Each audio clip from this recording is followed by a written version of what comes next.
한동훈 대표가 지금 생각해야 될 거는 대통령과의 차별화도 중요하지만 지금 시점에서는 뭐 대통령 임기 절반도 안 돌아왔는데 차별화하겠다 그러면은 그건 레임덕 아닙니까? 그 대통령 받아들이겠어요? 그러니까 지금은 지혜롭게 해야 됩니다. 분열 없이 변화를 이끌어야 되고 대통령과 차별화보다는 여권의 분열을 막아내는데 먼저 방점을 찍었어야 돼요.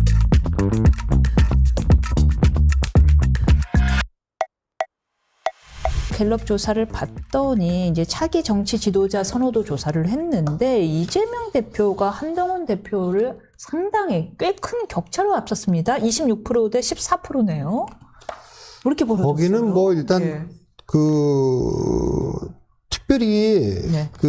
좀 야당은 뭐 분열될 게 없잖아요. 지금 표를 분산시킬 게 없습니다. 조국 5% 있고 네. 김동연 1% 있지만 한동훈은 뭐 지금 조사 대상에 보면 한동훈도 있고 이준석, 김문수 갑자기 들어 오세훈, 홍준표, 안철수처럼 이렇게 김문수도 그렇게 돼 있기 때문에 아무래도 좀 그렇고 이 조사에서 지난번 발표 조사에서는 어쨌든 한동훈 대표가 많이 좀 떨어졌어요. 네.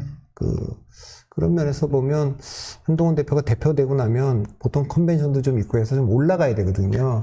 근데 이제 지금 상승세를 못 타고 있다라고 하는 거는 아마 이제 윤 대통령을 지지하는 분들도 한동훈 대표에 대해서 일단 비토하고 있고 나머지 뭐 오세훈 지지자들이라는 거 홍준표, 뭐 원희룡, 안철수 뭐 비중이 높진 않지만 그 다 1, 2%씩만 있어도 그게 이제 제법 되는 거 아닙니까? 이제 그런 분들이 있기 때문에 지금 이제 한동훈 대표는 이제 얼마 전에 이 조사 말고 다른 조사에서 발표된 거 보면 MBS 조사에서인가 여당의 후보 2명과 가상 대결이 있었잖아요. 가상 대결을 보면 그 오세훈도 35, 한동훈도 35예요. 이재명 대표는 50%대고. 근데 이렇게 된 이유는 요 순간에 요 조사를 믿을 거는 아닙니다. 왜냐하면 과대 표집되고 과소 표집됐을 거예요. 지금 하는 거 보니까 여당의 상황을 보니까 보수층들은 네. 별로 응답에 응하지 않았을 거예요, 상대적으로. 그러니까 지금 우리 유권자들마저도 관망세군요. 지금 정치인들만 그러니까 이제 관망세가 이 아니라. 조사 기관에 있는 네. 분들은 이런 거를 인정하지 않는 분들도 있는데, 예. 그러니까 내가 지지하는 정당, 정부가 아주 못하고 있어. 욕을 많이 먹고 있는 거 알고 있어. 짜증나. 네. 난 지지하는데 말을 못해. 근데 여론조사가 왔어. 그럼 데리고 안 몰라요, 나는. 그러니까 관심 없어요. 그리고 응하지 않는 거예요. 응하지 않으면 어떤 일이 벌어지냐.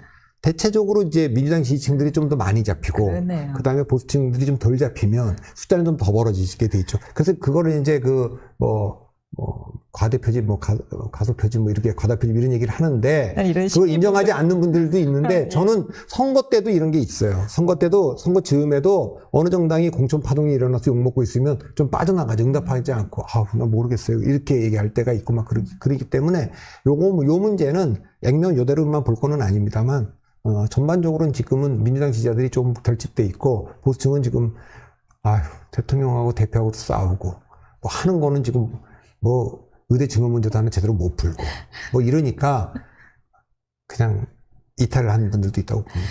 나는 박 대표님 특유의 이런 항상 숫자 뒤에 숨어져 있는 사람의 심리와 본성에 대한 이야기를 해주는 게 진짜 박 대표님이 다른 분들과 구별짓는 특이점이라고 생각하고 그래서 더욱 근거가 있는지 좋았는데요. 모르겠어요. 이게 그 대표님 이게 있는지는 없는지는 잘 모르겠습니다. 그러니까 조사 전문가들은 조사된 데이터만 갖고 얘기하니까. 하지만 30년간 쌓여온 머릿속에 쌓여온 빅데이터가 있지 않습니까? 하여튼 그런데 이제 저도 얼마 전에 이제 또 여당 관계자분 말씀이 이렇게 표현하더라고요. 한 대표 안쓰럽대요. 너무 도와주는 사람이 없대요. 진짜 단 한 명이 없다는 거예요. 한 명은 있겠죠. 그러나 이제 한 대표가 어려움이 있죠. 네 가지 문제에서 어려움이 좀 있습니다. 그러니까 제가 지난주에 이 방송에서도 얘기한 것 같은데 맞습니다. 네 가지라는 게 첫째 지금 빠르게 자기 세력을 만들기에는 총선 끝난 지가 얼마 안 됐잖아요. 그러니까 이분들이 4년 뒤에나 있는데 공천권이 있어야 와서 줄 설 텐데 그거 아니고 내년 9월 달쯤에 그만두고 나간다니까 자기들 지방선거 나가는 사람도 한동훈 대표한테 별로 공천 때문에 줄 서야 될 일이 없으니까 그런 면에서 어려움이 있고요.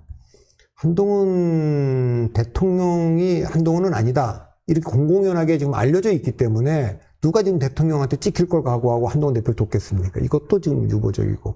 세 번째는 한동훈 대표의 정치력이 아직까지는 확실하지 않기 때문에 좀 지켜보고 있는 거죠. 이제 그런 면에서도 또 그렇고. 역시 네 번째는 강력한 경쟁자들이 있지 않습니까? 오세훈 시장을 비롯해서 홍준표 시장이라든가 원희룡 전 장관이라든가 이런 분들이 있으니까 아니 그거 좀 지켜보자 이렇게 관망하는 타이밍이지 않습니까? 이제 그렇기 때문에 한동훈 대표가 이걸 빨리 하기는 어려서 윤 대통령이 정치 처음 들어올 때만 해도 대통령 선거가 얼마 안 남았잖아요. 그리고 그 끝나고 나면 총선 다가오니까 친윤계가 급 만들어질 수 있었어요. 근데 그리고 그때만 해도 야당일 때니까 정권 찾아와야 된다는 절박함이 있으니까 딱 뭉쳤는데 지금은 여당이잖아요. 그러니까 그것도 어렵다. 그러니까 그러면서 한동훈 대표가 굉장히 어려운 조건에 당대표를 맡은 건 사실이에요. 그러나 총선 패배 책임 있는 비대위원장으로서 이때가 기회다. 다시 한번 내가 해봐야겠다고 들어온 거기 때문에. 감수욕이네. 그러니까 이 상황에서 정치력으로 해야 되는데 제가 지난주에도 어디다 글을 하나 썼지만 한동훈 대표가 지금 생각해야 될 거는 대통령과의 차별화도 중요하지만 지금 시점에서는 뭐 대통령의 임기 절반도 안 돌아왔는데 차별화 하겠다 그러면은 그건 레임덕 아닙니까? 그거 대통령 받아들이겠어요? 그러니까 지금은 지혜롭게 해야 된다. 분열 없이 변화를 이끌어야 되고 대통령과 차별화보다는 여권의 분열을 막아내는데 먼저 방점을 찍었어야 돼요. 그래서 전 최상병 특검도 이게 국민이 바라는 거 아니냐. 제가 계속 민심 얘기를 하는데 그래서 지난 전당대회 때도 그 얘기는 굳이 할 필요 없는데 계속 했다가 지금 계속 발목 잡히고 있는 거 아니에요. 말을 자기는 한 번도 안 바꿨다 그러지만 민주적 절차에 따라서 그 결정을 하겠다. 그 다음에 뭐 제보 공작도 좀 넣어야 되겠다. 그 다음에 뭐 공수수사 지켜본 다음에 특검하는 것도 합리적 방안 중에 하나다. 계속 말을 바꿨어요. 말을 붙였네요. 그러니까 말을 안 바꿨다는 말만 안 바뀌었지. 나머지 다 바뀌었지. 그러니까 계속 그렇게 바뀌어온 거기 때문에 결국 저거는 한동훈 대표 안대로 만들어도 국민의힘에 통과될 가능성이 거의 없습니다. 그러니까 저건 그 의총이나 이런 데서 당론으로 결정해서 한동훈 대표가 쫓아갈 수밖에 없는 그런 상황인데 그 이슈 가지고 너무 왔고 대통령과 차별화 문제도 의대정원 문제도 사실 이걸 한번 언론에 흘렸잖아요. 네. 난 내년에 했으면 좋겠다 그러는데 뭐 대통령실이 공개적으로 반대하고 그때 만찬도 연기되고 막 이런 게 있어서 제가 보기에는 지금 야당이 뭐 대통령을 탄핵하겠다. 이 윤석열 대통령 계엄 선포하려고 이러는 거다. 심지어 최근에는 솔직하게 나왔죠. 후대 타려고 한다. 뭐 이런 얘기까지들 막 나오는 거예요. 이런 상황에서 이 정도까지 오는데 여당 내가 뭐 대통령하고 미래 권력이 충돌하면서 차별한다는 거는 지지자들 보기에도 좋지 않게 보겠죠. 근데 그런 면에서 지난번 전당대회 때도 원희룡 후보가 한동훈 후보에 대한 네거티브에서 오히려 지지율이 떨어졌잖아요. 그러니까 싫어한다고요. 한동훈 대표도 대통령 지지율이 나쁘다고 안 좋다고 하더라도 지금 집에서 공격하는 거는 좋게 안 볼 거예요. 그러니까 이게 지혜가 좀 필요한 시점이라고 보죠.